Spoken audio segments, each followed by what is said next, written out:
I want to say something about the oral investigations. We now have evidence for prosecutions to begin.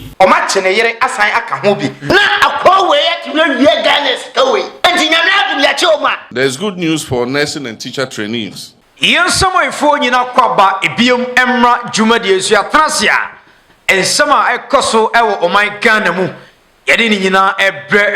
His Excellency John Mahama and an Nkomo Bishadakamua. Yeba Dina Fenu Bibia I kama and what Attorney General answer NDC abani to just say one more bar one a DC card dream dear Koso Ewo NPP abaimono one bet 2 munina na siameno kase adiano astate after say Attorney General a press conference no and Akufo ho akadwam quick one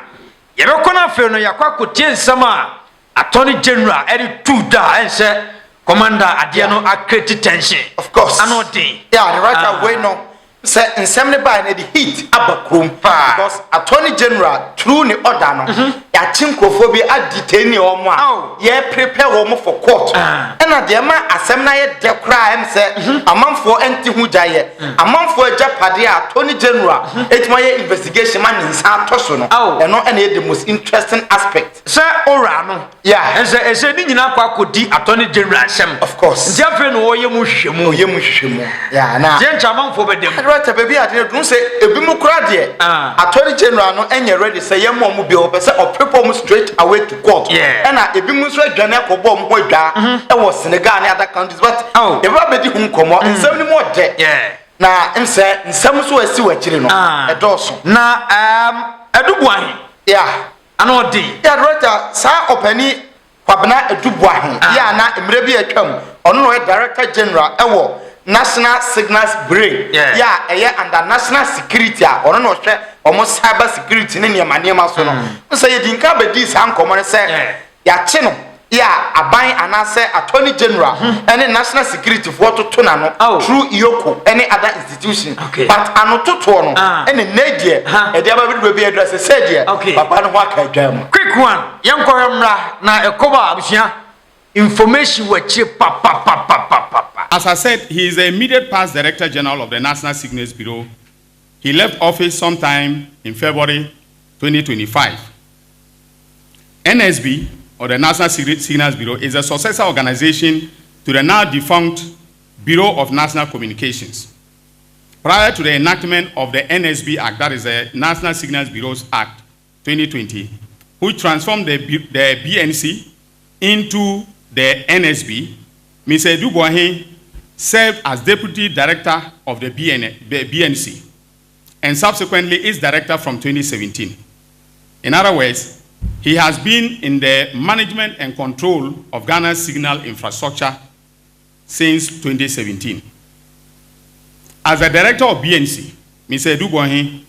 was a co-signatory to the BNC's Director's account at Fidelity Bank. While serving as Director of BNC, however, he and his wife, Miss Angela Ejeboating, registered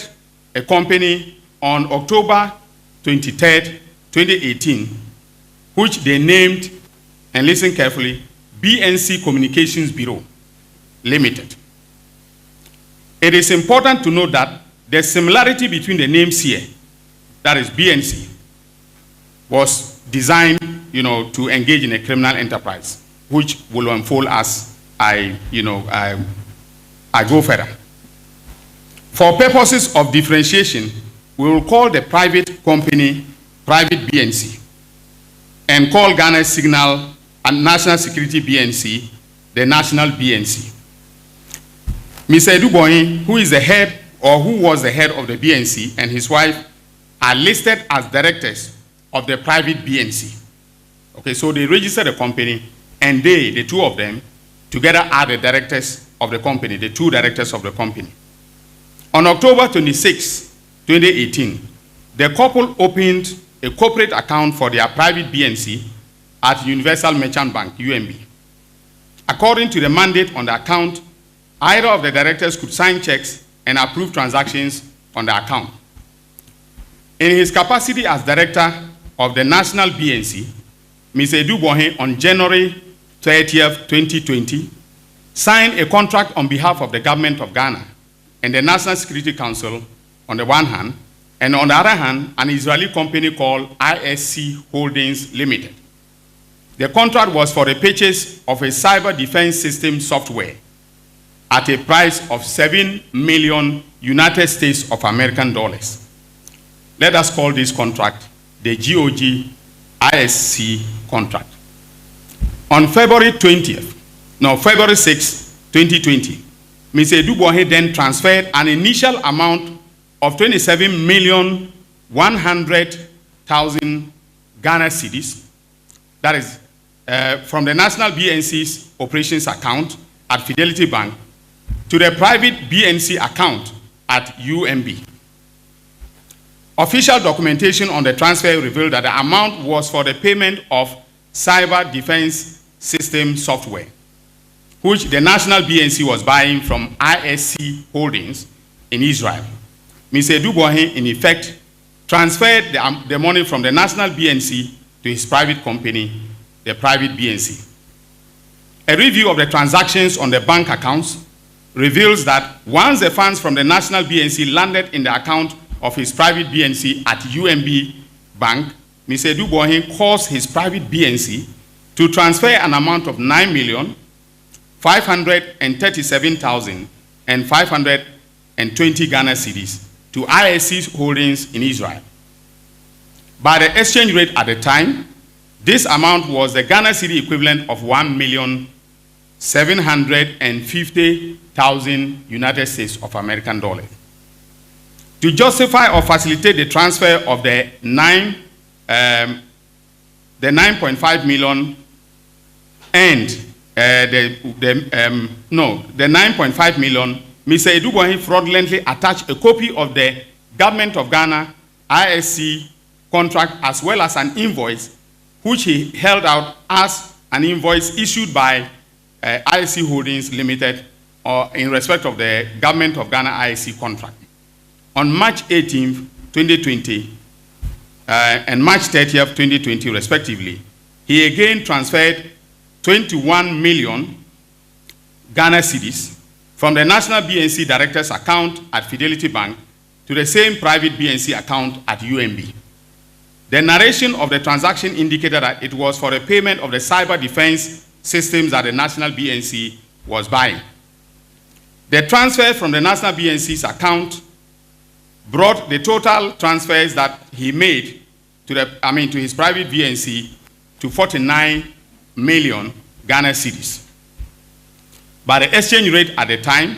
this amount was exactly the Ghana cedi equivalent of 7 million United States of American dollars. The exact full amount which he quoted as the price at which ISC Holdings sold the cyber defense equipment to Government of Ghana. All the payments transferred to the invoice, a number from ISC Holdings, all the payments reference the invoice number from ISC Holdings to the National BNC. Importantly, after the initial transfer of the 9.5 million Ghana cedis, which was the equivalent of 1.750 United States of American dollars from the private BNC to ISC Holdings, no further payments were made to ISC Holdings. A review of the transactions on the private BNC account reveals that after the payment of the 1,750,000, Mr. Dubois and his wife began applying the rest of the funds for their personal use, making transfers to local third parties, personal investment, as well as transfers to unknown persons. And by the way, ladies and gentlemen of the media, we have all the account details, we have all the receipts, and any person who took money from Mr. Dubois from that account, we know. Our investigation, which was conducted by EOCO, as I've indicated, has established that the ultimate beneficial, in essence, the difference between 49 million Ghana cedis being the money Mr. Dubois transferred from the bank account of the National BNC to his private BNC, and 9.5 million being the money he actually paid to the ISC Holdings for the software ended up with him and his wife. That is to say that the sum of 39,462,480 Ghana cedis of taxpayers' money went into their private pocket. Okay, Commander. Yeah, Roger. Answer anoti. Na wait here. Assembly, assembly. Esi and ebi mo say asem kesi asifie. Ebi mo so say eni gisem na aba. But very interesting. Say Sawasha for a very long time Ghana for twen say omo beti nsem bi say. But the writer asem no bibi wetre. Na me say Attorney General say on fa we ni kan. Okay. Yes. Un say NDC aban ka say wo mo ba be chi wona eniema nkoyie e wo NPP aban maguso. Nti on fa we set example. Wo mo fa we ni kan. Of course. Ana de me kan unti. Yeah, the writer no e also di we sha say na Attorney General say ne nkomo no. Dodo na odine duru ba bi na o kire mu say omo prepare papa we na kwa kopiem e wo court. Na according to Attorney General, ma me nwura ni nsem na yenim nkomo yenim nkomo. The writer obekaya on the 20th of March. And ye bedi nkomo say Mr. Kwabena Dubuahe amre bi atwam na owo National Signals Bureau yeko ene aban akwakoche no from Kotoka International Airport omagiteni no. Now after this and Attorney General me aya we say omache ne yere asan aka ho bi na ne yere omache na aka ho no omo reasons ya omo de ache ne yere ne other personalities. But right at there some ashokumini say utie Attorney General ne nsema oka according to Attorney General no after sika hodo a ayira ni sika papa no atwede afri abanya so yese ye de kwakoye abanya adwuma na ya twe sika no de akoye ne private project na wa twe sika no wa transfer de akọ private bank accounts mu no sika amount to more than 39 million Ghana cedis and papa no wa benefit from omina free what the call na aside that no baby am interest what pass Attorney General say with omo intelligence omanya from the bank services any ade no omatimi gather the transactions from 2018 ye omo ho nkrata ne receipt na banks ahodo banks miensa ono ma yinkitawudi no omanya ho receipt any bibia from all the banks na eno achi no the right baby ade ne shoku minie papa na japade a within that period of time no papa ne disika akotota ama eni ehun nsema ba be bebra me pese me hwe no kakra ansana ya test other parts of the stories no so the writer Attorney General say ende ya oni eguso kasa no se omo ye bibia wie a omo wa japade bebre ho a eye papa ne yiri dim ya ban ne betime de nsa to so na eka ne de ate na ajapade no na se kasa ye komu a aha na uyembe so se enno no obi se ora yi MPP foi ade no woma die wie of course die che woma die na ye gie firi woma ntia da ne enya ma ne nka na de aka ne ye mo ho ban but am se sampofo ne nye de omo fa mra kwan so a omo japane ye betuma tonton omo ne benye ska ye betuma mo nti the writer Attorney General omo ye list ya e kire papa ne japade e fia hodo na list no kakra bi nie wey eye one ne yiri di munti Kwabena Adubuahe / Angela Ajeboatin one ne yire na according to list no ejapade ne bi number 2 Stream Path Drive Mayfair Estate La Accra nti eno ye ejapade omusu se esombo $1 million eno achi ye beton number 6 Edith Avenue Mayfair Estate La Accra eno ye ejapade esom $500,000 eno ye efie ahodo maako 5 ene wo ho the right eno achi omusa wa japade o number 7 Edith Avenue Mayfair eno ye $200,000 na uye no si nchan a another one esa to aso biem eye Mayfair ho no ma biem omo $270,000 house e wo ho na de ka ho eye number 10 Edith Avenue Mayfair Estate $150,000 house na ahana asem ne kese nyina wo director okopiem ewo Accra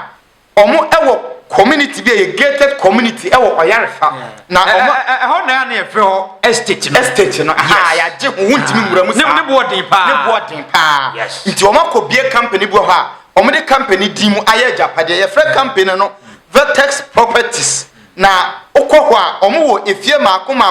27. Yeah, ba ko bia bo $295,000. And a wo e honoma ni nyina yo mudimu. Na omo ewo another property number 1 ewo London. Another property be number 2 ewo London kwa no. Omo ajapade akese mi no ye fie ewo ho nti wei any many more na ye ajapade attorney general ensa ka documentations are genuinely eye mpanifo papa ne yere omo dimu na e kire se ajapade we nyina yo omo dia nti oyarefa ho no kwa no yo baby a omo wo e dan maako 27 ba ko be $295,000 ye wo baby a la omo wo dan 5 baby a 11 London ye 2 aside way e sika hodo a e wo different banks nti attorney general the warning akwa koma banks ahodo mi ensa na omo ne omo diri ne se no transaction e wo omo account nkopem da attorney general ba mo kwan na the right we sika yi ene japade si nchen a de ma nkomo no na mi susu se papa ni mpefe se wa bokro no ye before say oba mo makwa akwachi no according to attorney general in February na papa no ko UK no omo nim se oba papa na buki ticket a omo intelligence akova no UK se oba omo be wan se wa cancel flight no na wa book another flight to Dubai still no omo monitor no wa book another flight from Dubai e was oba Ghana ade e be chi no na wa san cancel no was book different flight to UK na wa book from UK and the free you kaba be si Ghana na dwon na okoba bia or the business class na ko but urban of our economy said the be yanko be deceive but we need na deception enya dia e be ya this time there ayeka we dan ya be chew ya we dan ya be chew afi na matiase die tia na John Mahama na ban wo mani abri ora no afi na Ghana fo bisi wo mo ya tiase because kanyina we hye baabi na ye kyesa kwei na ye tonton sa de me no mani benya sikase aboman no bra sa think so mani be koso right o mani be koso na e ba sa no e be send signal ama his excellency John Mahama na point is se onso be diska onso be dream bia one share here, every do time, you know. Say attorney general cry issue one and the current appointees in say or no one favoritism. Udinya appear quantity or better. But right at the amount of common cry then say Papaya Yachino asa chene yiraka hono. Common in Iran say attorney general to say a about granting a bill. Now omachi other individuals bia omuni di dwuma bom but omuni de enya do be release your identity na bill na omode ma wo mo no 260 million Ghana cedis yeah a japade ahodo so omkeka bom no ho bill and omode ma mo but papa ne de say your man bill nempo right after the bill no ye be say gina so achi na after 48 hours ye na ko gina mo quarter we ne de attorney general bond to for say every document bia wo hia onya judge ni but obetima aka say aban ne de asem we court straight away aban ne kwa kudipem ehwo biem yenko tiewe mra ense we ye be 2 minutes pe ghost names no ense ehwo asan ba asem of course ama ense MPs bi kwa piepie mu ama manfo akotwetwe sika bi masa attorney general ebebo na baso of course ode yenko tie mra na ekoba commander de munche mu nyina beba. I want to say something briefly about the oral investigations. Now, in respect of oral, significant work is going on in relation to the investigations of the allegations of looting of state resources contained in the oral report submitted to me a few weeks ago. In view of the fact that these matters are still under investigation, I will not go into the details as I have done with, the case of Eduboahin. But I can confirm that investigations will conclude in the National Service and SkyTrain scandals by the middle of April for prosecutions to begin. In the National Service scandal, 8 suspects have been interrogated, and a good number of them have started singing. They are cooperating with our they've started singing, literally. Yeah? So we will give you details of their songs at the appropriate time. In view of the fact that, so indeed, we now have evidence of payments that were made into the accounts of the top executives of the National Service by vendors, private vendors, and staff of the scheme. We also have evidence that in November 2024, and listen to this carefully, the CEO of the National Service Scheme and others paid a Ghanaian MP to kill the story in the media and to defend them. Now this is a developing story, and more will come out very soon. Now, we are saying, some Frank so. Oh, The truth be told, we say national service has some a buy and a month for a general defending Bia. Now, a month for Caso or more evidence behind her. a man for say and Casamrin Kose Nana B. And Mustafa Yusuf, Yeah. and of a gifty or Yeah. Samrin Kose, woman dancer woman. Yeah, the right, I mean, your more Casano. Mino, but assembly in an said, Fakon, a Bibinia deco, and court Robert all the evidence, but Attorney General, one ma assurance be and management from the one now, Mampenition in, and Oka said, or no answering court, Wabra only evidence that said, when you say a scandal. I just want evidence and sign work court. But assembly no asema all catch Ghana for you and say we gather evidence about Sikano Mutia no. And I also chere say the right hand mu se nipa nye. Oh. Or say Omutia sika be about $2 million. And the command Mauritius company be. Na why check say akwakodru Mauritius ho. Ama lawyers be Mauritius a confirm say sa company ni eni ho. Nti eno so a ghost company. The right any nyina ye part of nsema eye sa national service any sa another case ya eye trainer sky train no na okan ni me boma na okasa say but the right the funny aspect in any say omo na omo defending nsem na ka so enye no kra evidence bi ani ho no me pese eni at the end of the day asem no kopie mo court a omo ba bontina bia omo ba prove you wrong say omo nsem ye fita ghost names bi ansi sika bi anko ensem akoso die na say MPP aban mu no ketaje koso mu pa o right me ne o kasa bia me no ya adwentre say anano na adwasafo be kan ye say na omo hye no say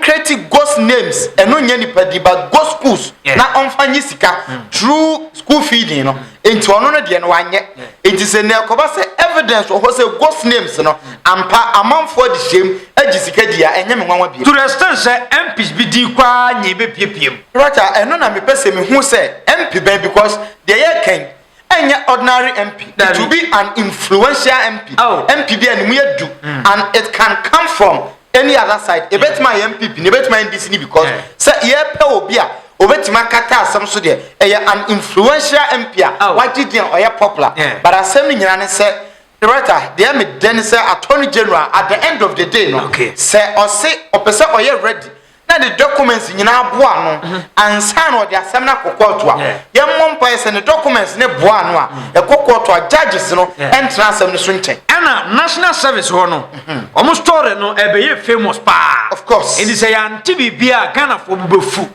but then say eba na say national service ghost names no e likiliki na ja gift oware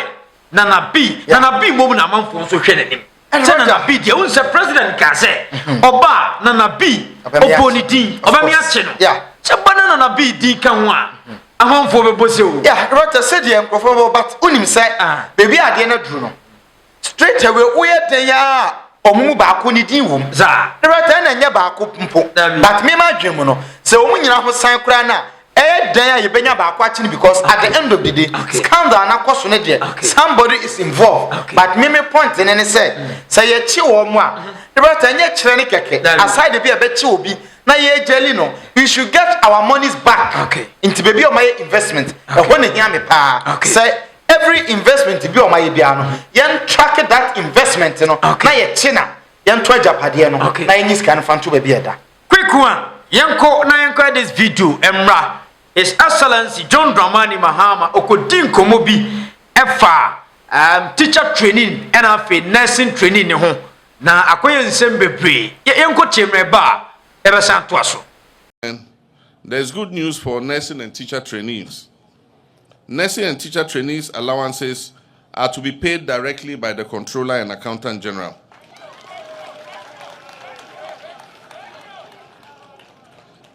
This has been made a part of the compensations item in the budget.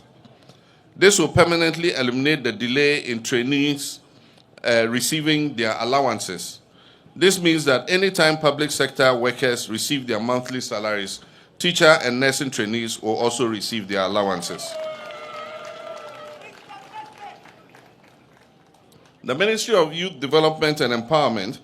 has launched technical committees to oversee the execution of the Ejumawura program and the National Apprenticeship Program, which were major promises in the NDC manifesto. His Excellency John Mahama. Of course. What a quick one, you now for a big gym memory. Yeah, the right time say a very important point. And I'm penny, you know. Yeah. You say all issues concerning sa allowances we know. I idea Ghana for ability na me ankasa no problem with it. But for the meantime now, my dream is say Mampenika so betwema onye ntwem no because say am no gusu kasa Mampani say or replacing with student allowance no but opese ono so or uplift him nti say wonye ho adwuma wie yi e ma ni CP enye perfect dia and for the meantime no monje allowance but make it in a proper way. The writer said yes scandal bebrebe national service dia na scandal ko ho we na scandal ko ho no ene minimum Mampani ba ya adwum dem fanfa controller straight away na onim se sa wo mu allowance no ye nyina betimi akọ level 100 wo allowance beba na me die nya mai sa sem na me ntiase because e very shocking na kwan na no mo for sutua no me hunu se no na this problem ne oh yeah because I'm penifo ni disca ne bebre of course it is kind of command institutions no anybody's bia because omo so pekakra tafre no nti randomly na omatena bi musika so ene ye nhwehwe di ni but omo piki bia na omo yi omo free system nim na omo di omo sika and school ni a ono ni sika ma okoso a kire hwan ontimi mfa asam ne nkoba bia oni any back in bia but se kokoba se ye twa sika na fa controller na Mampani se bosome so na abanye tu abanye dwuma fo kanko ade a na omo so akatua kwa brother e perfect but me allowance no e bia nkofo bi ni me nyaadwe okay me den ka Mampani ntwam. Yeah, the right a very good point. Minim se nkofo bebre ne me nyaadwe. Yeah. But me dey as allowance na nkasa no ehia de bare ehia bebre sawo. The right allowance no. No credit nya minim no say. Na nka loan na Mampani ye se nkomo de beba no. Yeah. Do ye ohia ni ba na oni ska de be ko school na. Kokochi loan. Yeah, mo bi. O wie school a o sheda aban no so say. Also positive. Because 2021 ebesi se no. Yeah. Omo nyina tifie ye mposti wo mo of course e ba ne say right a hadwen na me no ya adwen in that way because Mampani na ngasa ka kire say obetwam say Mampani na tena koyan so twane 4 years na wantwam a e ho no deception akoso e say Mampani no wadada na ye political game e na o play nti me point ni no say said ye be ya enyem pepere ho no e bi a enien ye be ma Mampani no some credit bi kakra na ya twen so ahwe say or they prepare niama said be ya after this year no obetima student loan ho adwuma ye na enyem pepere ho na ebi mu wo ho a wan hwa money loan no se wan fa niama ngu akwan mi ya owie school na ye ni good records any proper records e di be keep eye on them na sika na hime ba se o man be boka o sika de ntwi him because wo kwa akọje a wa prepare obi bia owie school a aban na ma wadwuma nti aban na ma wadwuma ulo no bosome wakatua ba oje 3000 a bosome bi aban na betete 1000 Ghana na watete akopem se wo betua okawi Tini rota yem nyen sana fi yen hwe kwan ye befa so a student loan no be the best way na yen twa allowance because allowance na nkasa no eye sisire en na ma bebre tifie eye kwekwa na se adeche because allowance no the rota ye disankomo ye twam se the only purpose ma allowance ne ba ye ne se Oma no mo gitum so mbeko teacher training ene nursing training no mo no so na amanfo mpe na wo de yen hwade o mintwa no yen hwade bosome so a na obi okọ nursing training no ya man allowance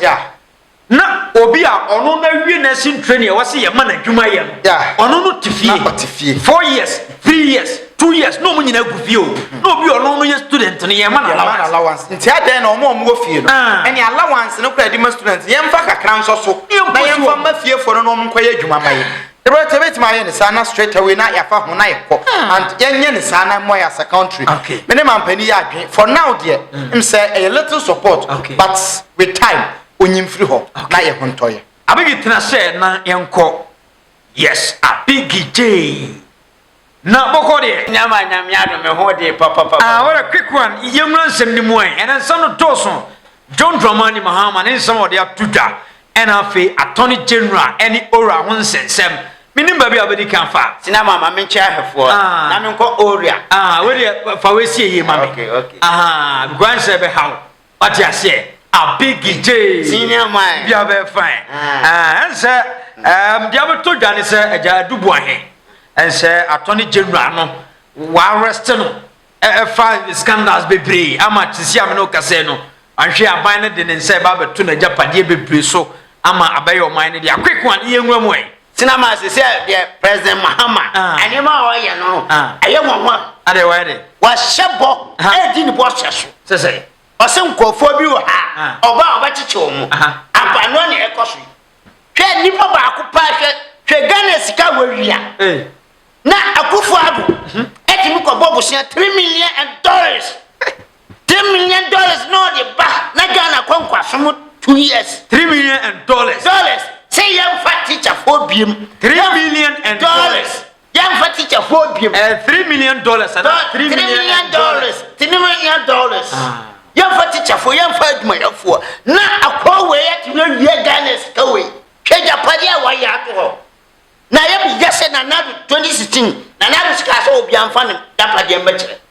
also le want men ka so obi amfa ne dapadia ne ansa na ho ndi kromfo na nkasa na o ye kromfo de o madi o machinu ono so ya kromfo we ono ne yiri nyina ho na aka adwa aye pa atome gena o ya de o chom we de ni court asemu ajapade ne ye dia ana o moba wia anti nyame adum ya choma anu MPP NDC awie Ghana for bisi enja abato Ghana for enja abato ma NDC yanko silent to babiem se na tama nyenja abato ma NDC ma salama ya mama hamantira sa kopem so obagu awaso na we ya de ne chese yan sa ko wa de na wa he adan ma akoma ko 27 wo di Ghana sika asi uko baby adan o masisi wo di Ghana sika nyo obreso adwumo ya tua ka san na wonye sesa na se no kufo kra ba chichi bi statuti kata se kufo che na kufo de na nduru Mahama de ayi wa che oni na yiri straight mun ko dem oni na yiri straight ade a omatu anti President Mahama de ahu hia se Ghana fo ya ndu 2028 no ya san ko sala ko to aba because de Mahama aye ni de 100% wa che se o she Ghana fo bo de o ka to ba obaye no oye na I ghost names so national service no ghost names no se wa ehun se mebre MPP na nkasa de sitie de omo pray na bubu MPP for omo pray na bubu because NDC for na you register omo ba che omo ina atanu no na wa ghost name sa yes I NSC omo boss ba ko ekotua sika ma MPP se ghost names na leak no nka on kata o san kata so atumu san che no we o sa ye kromfo biem yesi ye mpapro ne kankan wo man nim ye tete wo mame na o sa ko ties akwa na o ka ho de wo ko ties kan o ka ho o ka ghost name no so ante ni ko se andi sufuo mo ma mo ho nya ane mo ncho mo ina na mfo mo njel when they get to prison straight when they Ghana court na ane Mahama court na ane andi si aban when you court asemu evidence mo nyina mo se mo nsaka evidence ba mo nya butro andi si aban na fe no aba o ye twafo ye si na se de o mo ye de amamuo no ma me ntro ye bibi ti se o wo hwe ha no na ahesei wo nti wo se 4 years ni bedru awie no na amanfo agina baby asɛ no so de abo ati de atu tie Ghana de ye awo me sa de tie na se se ye ni ate wo hye abo na aba na ye eno ano no ye ni wo boshen because any say abaka say MPP awia de papa ni Ghana for kwa ni ye ngini na afre de enema be dad ada de say MPP abanya about 8 years no omo ya from 100% za because Mahama na from for was start your watch cho anu de o ti be ti obi ni yere so mo mi ni na president omo de kate akoto abo ha ya semu kate pa na omo de akoma omo enti ane mo be de odo president mo ba mo nyina enti wan kasa enti untimi ntu kunu fo se corona obo na no de jai nti ma any saban we me say 100% my mom 100% because mama makoma kodi Mahama so said ya nana because of by one timi anchi NDC for and NDC for a choma 100% and no astate na boss name ni de mom fa nche obia wo ho bia na ye nche obia ne nsa wo bia ye nche nya fa to prison next time no obi be di oman so aye panimu bia obehia nyansa fi ho na se Ghana ya yese yawo country bi wo ha o masua abedua Malaysia abehia obe e wo Ghana ha Malaysia de abenko aye o masua abe wo ha abe ye dua o abesua wo man no o masua abe wo man Ghana yes info Malaysia o ma banya aben so fa so chen o man na ye o masua no e wo Ghana ha o me fa abe no koya na o masua di bi koy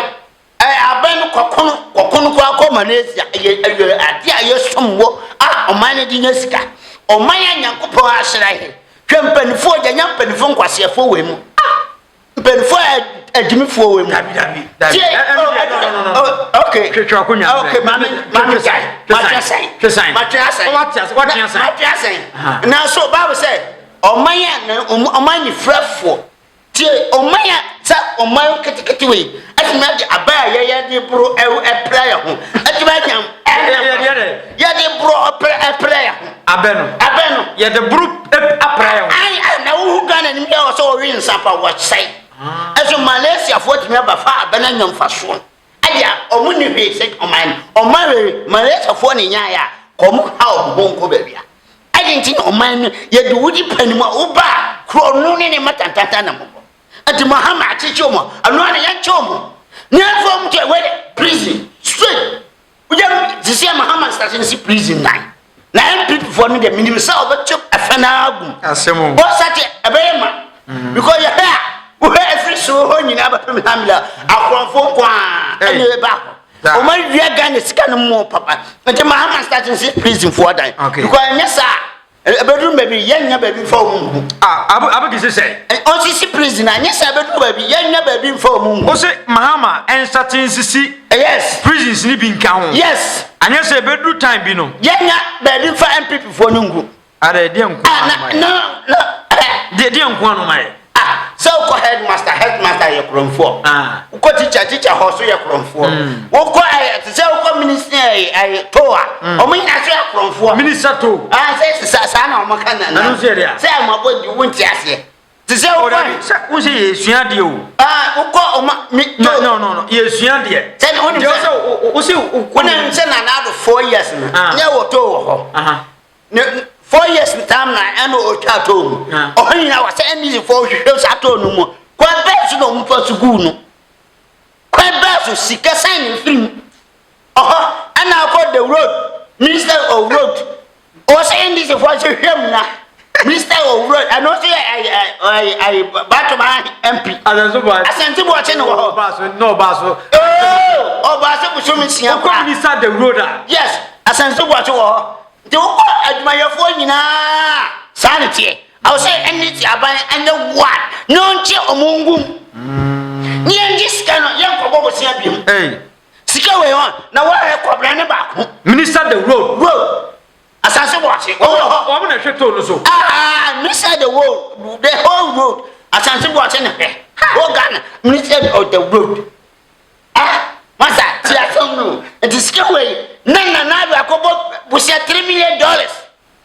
adi aba oman no ko ho kire na sika we egu nkofo botum minister the road mi sigara fo on si anto mama president Mahama me ka bibia nka ya ba breche because nyame na ama ya to aba ma president Mahama so ma gi oman because oman ba bia ni akọ ni okopunu ni akọ wa hawo na nyame ne ya hira so obi ya adwene ya to aba ma president Mahama ni sanka ya ba breche sa ba mususu oh ntasa ti mususu me ma sam ne say yanko ba bia o me ma sam se nipa no asase anu asate a oye adumi mbabo na baso na duru ba bi su no ne ma chia me batena meka okay ante me nyanya atom okay sana 2016 me bona na ndo abaso a ko bobo no kro na me se da be me na kromfo nante okay so what you say yemfiri ona yenko His Excellency John Mahama or say nursing trainee any teacher trainee woman allowance no is here befa controller and accountant general and konko fa ba bia biem no bia kwa kudi diska no anene down me share wa kasam amana toma kuma so 100% are for my mind the black taxi are ane nyasa me ji watemo are anene da waka ane no makanya nsase waka me o de mitinu me ase o de mitimi anene da waka sama o emu da ho ba ma me say we say the o kan say allowance no yentwam because obi a school at na fear 4 years onya aduma ye anti asam na waka 100% wo fa mama Mahama say the brother say allowance no ontwam na teacher o mama kwa na se for ni teacher for ma wie 4 years no ye vasika soso ni ma ye jo mu kakakra no mu so nya fa so en free se bra o ko school bra no mom ye anti asam we a waka obi no ha batima ka ho asam 100% because we get allowance wie na ti 4 years bra kakra na epeke no ta we get allowance wie na wat na fie fa so be no anti allowance no enko na yam wie ya buso mo papa ni yam peko ni e oka anti asam we 100 anti ma president Muhammad ontwam man so hu onfa hu man fa hu emene kase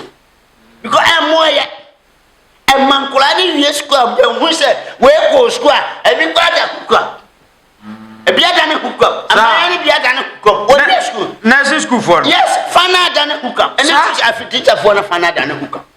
anti we se wo fa o na allowance wo di kakra so na tu o muka say baba aso baba fa so mo man no anti baby wa school for ni bi wa o mo doso anti president Muhammad ontwam na yan class yan fa teacher for my o mu wie ya yan fa tu wie ya one man pepa ni post na nyam fa so because ayesa o man no ya hubato ya kakra e bia say worry e say allowance o de je allowance no wadi na wabatna fie for 4 years adem fa so no anti anu an president Mahama ontwam undi boso ya so no twam ni anya hoto na Ghana fo en konani emfesiana sinama story bi ho ye de sha bakem